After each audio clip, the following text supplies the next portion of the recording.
Oke, sekarang kita lanjut ke soal nomor 6.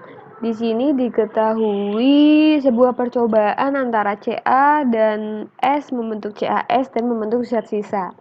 Nah, oke. Ada 3 percobaan yang tabelnya itu terlihat di sini. Oke, kita disuruh menentukan perbandingan antara kalsium ya, Ca dibandingkan dengan belerang itu berapa? Oke, sekarang kita cek. Yang paling gampang itu yang massa zatnya 1. Kita pakai yang percobaan 2. Di sini massa Ca-nya kan 5. Yang sisa adalah belerang, berarti S. Sisanya belerang itu 1. Berarti yang bereaksi adalah S-nya adalah 2. Nah, maka perbandingan untuk soal ini langsung bisa kita tahu, yaitu 5:2. Contoh nih, misalkan di percobaan ketiga ya, massa Ca-nya itu 15, kemudian yang belerang itu sisa 2, 8 dikurangi 2 berapa? 6. Nah, ini kan harus dikali 3, ini kali 3, biar jadi ini. Benar nggak? 5 kali 3, 15, 2 kali 3, 6. Benar ya? Berarti perbandingannya itu benar, yaitu 5:2. Jawabannya adalah B. Oke, untuk soal nomor 7, di sini ada percobaan Fe bereaksi dengan S menjadi FeS. Kita disuruh cari D, yaitu ini A, kemudian D lagi, dan C. Oke. Nah, dari reaksi 7 dan 4, kita kan pakai hukum dasar kimia nih. Di sini ada Fe-nya 7, kemudian S-nya adalah 4, berarti FeS yang terbentuk adalah D sama dengan 7 ditambah 4, sama dengan 11. Kemudian dari situ mungkin kita bisa coba cari yang A kali ya. Sebentar.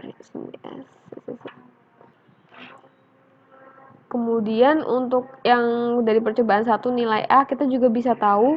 Tadi kan kita tahu bahwa Fe-nya 7, S-nya adalah 4, massa FeS-nya 11. Maka di sini diketahui 11, di sini ada 5, di sini ada 7. Harusnya massa S itu 4 biar jadi 11.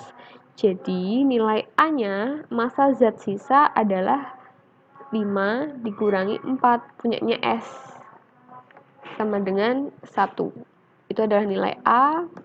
Kemudian nilai C. Nilai C itu Fe sama S-nya kita 16, terus FeS-nya itu 22, sisanya itu 2. Berarti berapa? Berarti ini dikali 2,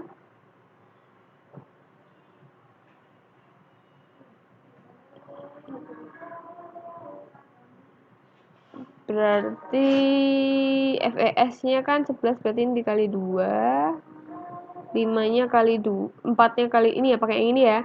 Ini kan 11 nih, biar 22 berarti dikali 2.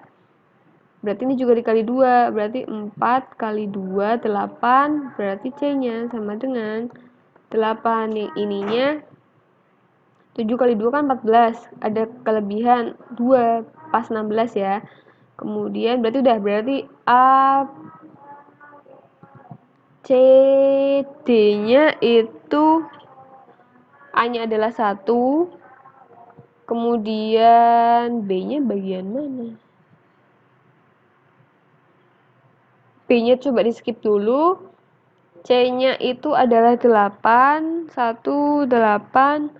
D-nya adalah 11. Ada 1, ada 8, ada 11.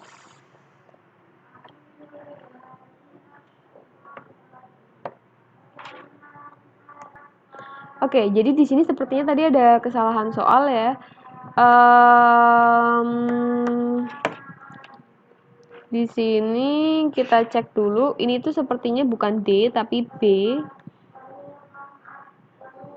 Kemudian di sini itu D. Nah, tadi kita dapat A-nya itu tetap 1, kemudian B-nya ini adalah B nih, berarti 11. C-nya itu 8. D-nya di sini ada 12, di sini ada 33. Berarti 33 dikurangi 12, D-nya adalah 21. Berarti jawabannya ini. Maka jawabannya adalah E. Oke, kemudian selanjutnya adalah soal nomor 8. Reaksi antara 3 gram karbon dengan 8 gram oksigen membentuk 11 karbon dioksida. Sementara itu, kalau misalkan karbonnya 3 gram, kemudian direaksikan 10 gram oksigen, tetap akan membentuk 11 gram karbon dioksida, tetapi dia punya sisa 2 gram oksigen. Fakta ini sesuai dengan hukum titik-titik. Oke, jawabannya adalah hukum perbandingan tetap atau hukum Proust, di mana berbunyi perbandingan massa unsur-unsur dalam suatu senyawa adalah tetap. Jadi kalau misalkan perbandingannya adalah 3 dibanding 8, maka berapapun banyak itu tetap 3 banding 8. Hanya saja misalkan ada sisa dan sebagainya. Kemudian untuk soal nomor 9, di situ diketahui tabel CO dan CO2 seperti ini. Nah, dari data tersebut karbon dan oksigen memenuhi hukum apa? Nah, kalian ingat nggak di materi sebelumnya itu ada juga ketika di hukum dasar kimia itu ada diterangkan tabel seperti ini, kemudian dia termasuk hukum apa? Nah, jawabannya adalah hukum kelipatan perbandingan atau hukum Dalton. Bunyinya adalah perbandingan massa unsur dalam senyawa merupakan bilangan bulat dan sederhana. Contohnya ini kan massa karbonnya sama, massa oksigennya berbeda. Kita hitung massa oksigen dalam senyawa CO itu 16 gram dan dalam CO2 itu 32. Maka kita bandingkan menjadi 1:2. 1:2 itu merupakan bilangan bulat dan dia bilangan sederhana. Berarti nggak ada koma dan bukan bilangan puluhan ribu seperti itu. Jadi ini termasuk hukum Dalton.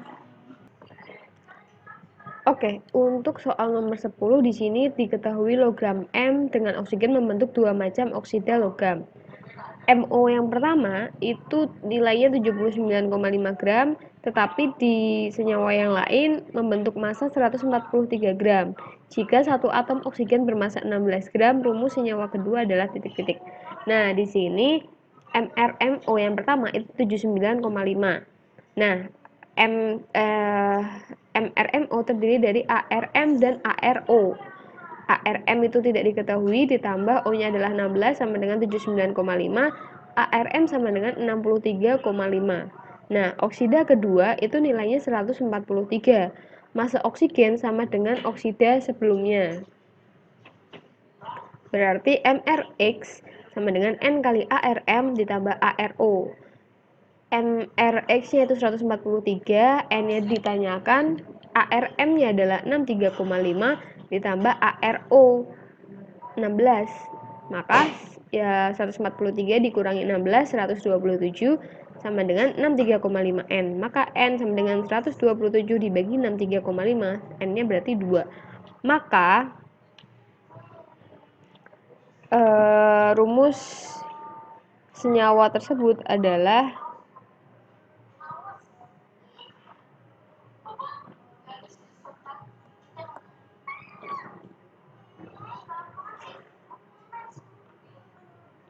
M2O.